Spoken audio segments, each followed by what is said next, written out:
Bagamat hindi na iwasan ang girian ng mga pulis at rallyista kahapon, ayon sa mga otoridad, wala namang nangyaring malaking gulo. Para pag-usapan yan, makakapanayam natin si Police Major Hazel Asilo, ang hepe ng Regional Public Information Office ng National Capital Region Police Office o NCRPO. Magandang tanghali po sa inyo, ma'am. Major Asilo. Magandang tanghali po, Ma'am Cheryl. Ma'am, kumusta po ang naging assessment sa rally kahapon? At wala po ba tayong naitalang any untoward incidents?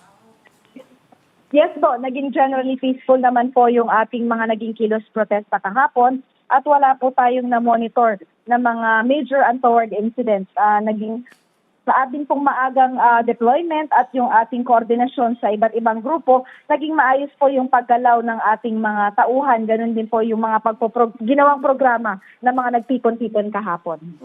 May mga nagsunog po ng effigy at nanawagan ng Marcos resign sa rally kahapon.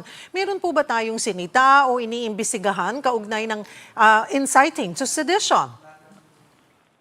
Wala naman po tayong naitalang nagsunog ng effigy, although meron pong nagdala nito sa Recto Avenue at sinira lamang naman po nila, pinagtatapakan at saka sinira-sira nila yung effigy na dala nila.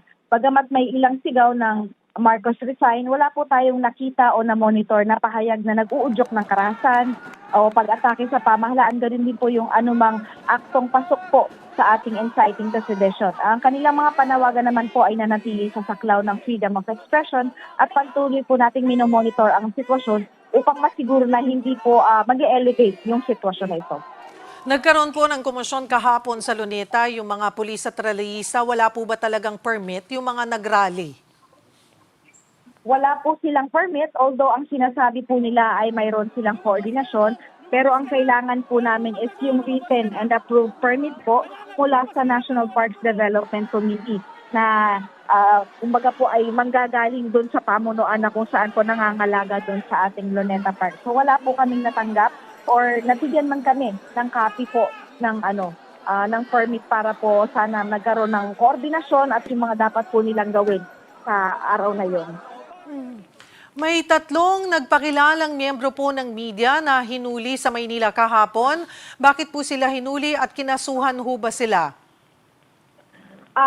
Sineta po sila dahil po sila ay nung dumating ay meron po silang na-violate yung pong ordinansa ng anti-balaklava ng Maynila. Kaya po sila ay inindikahan sa Station 5 kung saan po sila ay in-inform dun sa kanilang violation or dun sa offense nila sa paglabag dun sa ordinansa na ipinapatupad po dito sa Maynila. Dahil kaya po sila nasita, dumating po sila na parang in full battle gear po na hindi na usual para sa mga sinasabing media at sila po ay nakatakip ang mukha, nakasuot po sila ng gas mask at nakasuot din po sila ng armored vest.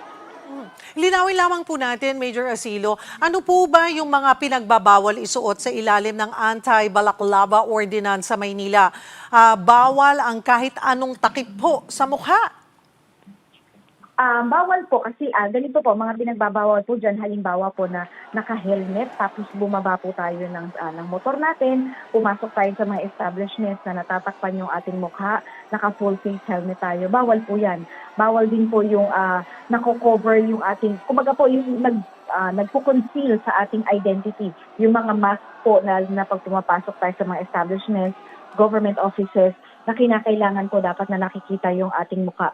Inaalaw naman po natin yung mga medical mask, pero yun po mga nakakatakot po talaga sa buong mukha, kapati na ang ulo, ay pinagbabawal po yan sa Manila.